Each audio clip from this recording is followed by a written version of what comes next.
जादू हिंदी कहानियाँ।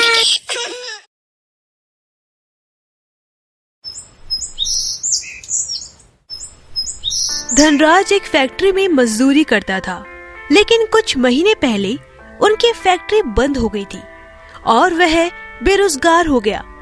उसकी पत्नी पहले ही गुजर गई थी। उसकी एक 8 साल की दिव्यांग बेटी भी थी।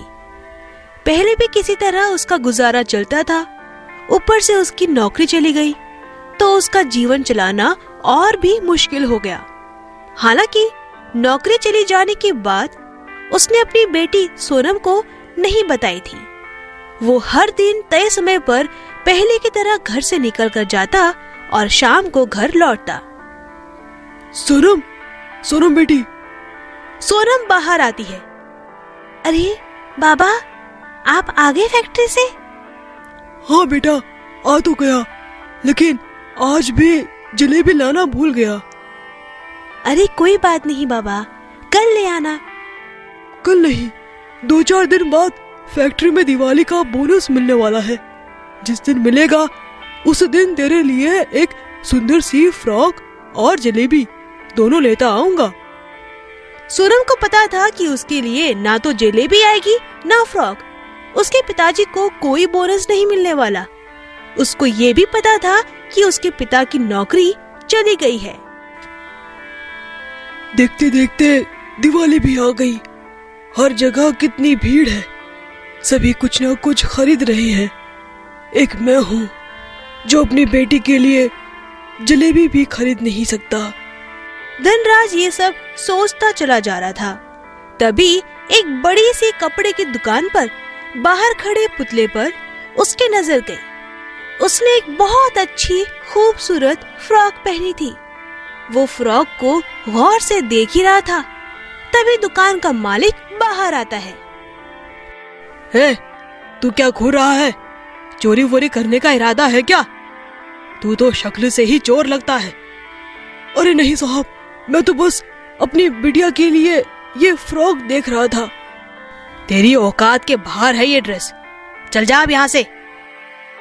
पता नहीं कहाँ से चले आते हैं। औकात के बाहर? धनराज के कानों में ये शब्द पूरे दिन गूंजता रहा। उस दिन धनराज काम की तलाश में भी रहा, पर उसे कोई काम नहीं मिला। शाम को वो घर लौट रहा था तो उसने देखा उसकी जेब में सिर्फ 5 रुपए ही बचे थे। आज भी कोई काम नहीं मिला मुझे। जेब में सिर्फ 5 ही रुपए बचे हैं। घर में राशन भी 2 ही दिन का बचा होगा। हे ऊपर वाले, क्यों तो हमारे औकात के बाहर दुख हमारी किस्मत में लिख देता है। उदास मन से वो घर पहुंचा। सोनम अपने बाबा का ही इंतजार कर रही थी। क्या बात है बाबा, चेहरा इतना उतरा हुआ क्यों है? अरे कुछ नहीं बेटी, वो पेट में बहुत दर्द है ना। अब मैं सो जाता हूँ, आराम करूँगा तो आराम मिल जाएगा।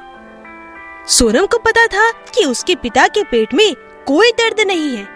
जब भी उन्हें दिहाड़ी पर काम नहीं मिलता तो वो भूखे पेट सो जाते ताकि राशन एक दिन और अधिक चल सके।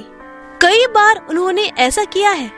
हालांकि वो खुद भूखा रह जाता, लेकिन सोनम को कभी भूखा नहीं रहने देता। अगले दिन दिवाली थी। धनराज सुबह सुबह घर से निकल जाता है। उसके जाने के बाद सोनम पास वाले मंदिर में जाती है। माँ देखो, आज दिवाली है, लेकिन मेरे पास ना तो दिए हैं ना बाती। फिर भी मैं आपसे कुछ मांगने आई हूँ। आप तो पूरी दुनिया की माँ हो ना, फिर क्यों मेरी बात को आप नहीं सुनती? मैं आपसे लाखों रुपए नहीं मांगती, लेकिन 2 रोटी की उम्मीद तो आपसे कर सकती हूँ। कल रात में मेरे बाबा बिना खाए सो गए। अगर उन्हें कुछ हो गया तो? क्या माँ, दुनिया ऐसे ही चलती है? आपने मेरी पूरी किस्मत में बैसाखी लिख दी, लेकिन मैं चुप रही। माँ, मेरे बाबा को काम दिला दो, उन्हें काम दिला दो। आज दिवाली है और मेरे हाथ पूरी तरह खाली है। आज कम से कम इतने पैसे मिल जाए कि सोनम के लिए जलेबी तो लेकर जाऊं। धनराज ये सोचते हुए उसी बड़ी सी दुकान के बाहर से गुजर रहा था। आज भी उसकी नजर उसी फ्रॉक पर थी। तभी उस दुकान का मालिक बाहर निकलता हुआ दिखाई दिया। उसे देखकर धनराज डर गया, लेकिन आज मालिक ने उसे देखा भी नहीं और अपनी कार में बैठकर निकल गया। वो इतनी हड़बड़ी में था कि उसके हाथ से एक काले रंग का बैग जमीन पर गिर गया। धनराज ने इधर उधर देखा और बैग उठाकर रख दिया। उसमें बहुत सारे पैसे थे। अरे बाप रे, इतने सारे पैसे! इन पैसों से मेरी सारी समस्या दूर हो जाएगी।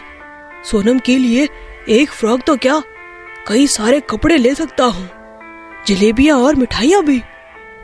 धनराज खुश तो था, पर उसके मन में काफी सारे सवाल भी चल रहे थे। नहीं नहीं, अब ये ठीक नहीं होगा। ये पैसे मेरे नहीं हैं, ये तो उस मालिक के हैं। पता नहीं किस काम के लिए उन्होंने ये पैसे रखे हैं। नहीं, मैं बिल्कुल भी इन पैसों को हाथ नहीं लगाऊंगा। वो बैग लेकर वहां से चला गया। थोड़ी दूर जाकर उसे मालिक की कार पार्किंग में दिखी। अरे, ये तो मालिक की कार है। वो जरूर यही कहीं होंगे। चलो, मेरी मुसीबत दूर हुई। ये बैग उन्हें वापस करूंगा और फिर जिम्मेदारी से मेरी मुक्ति होगी। वो ये सब सोच ही रहा था कि तभी उसकी नजर मालिक पर पड़ी। वो हॉस्पिटल के बाहर जोर जोर से रो रहे थे। वो भागता हुआ उनके पास पहुंचा। उसे लगा वो पैसों के लिए रो रहे हैं। मालिक, आप लोग इस बैग के लिए रो रहे हैं ना? ये लीजिए, आप मुझे चोर नहीं समझिएगा। मैंने ये बैग चोरी नहीं किया। आप अपनी दुकान से बहुत जल्दी में बाहर निकल गए थे, तभी ये नीचे गिर गया था। मालिक धनराज के हाथों में बैग देखकर सन्न रह गया था।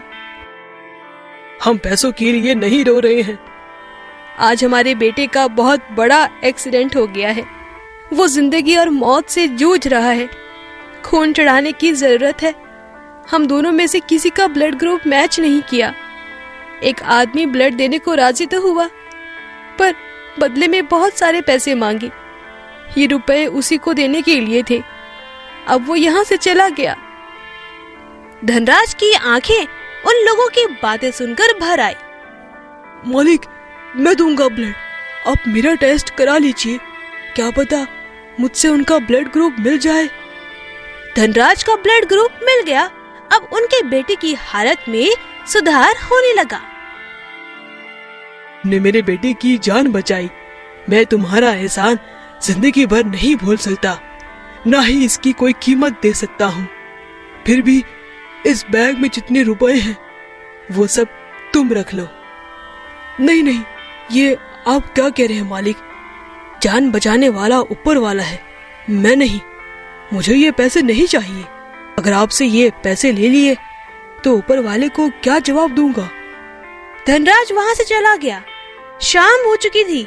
बच्चे पटाखे फोड़ रहे थे। धनराज उन्हें देखता हुआ उदास हो गया। लेकिन ये क्या? उसका पूरा घर दीपों से सजा हुआ था।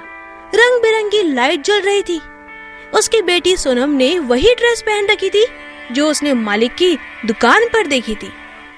उसे अपनी आंखों पर यकीन नहीं हो रहा था कि ये चमत्कार कैसे हो गया। बाबा, ये देखो मेरी नई फ्रॉक, अच्छी है ना? आज मैंने पेट भर जलेबी खाई। आज मैं बहुत खुश हूँ बाबा।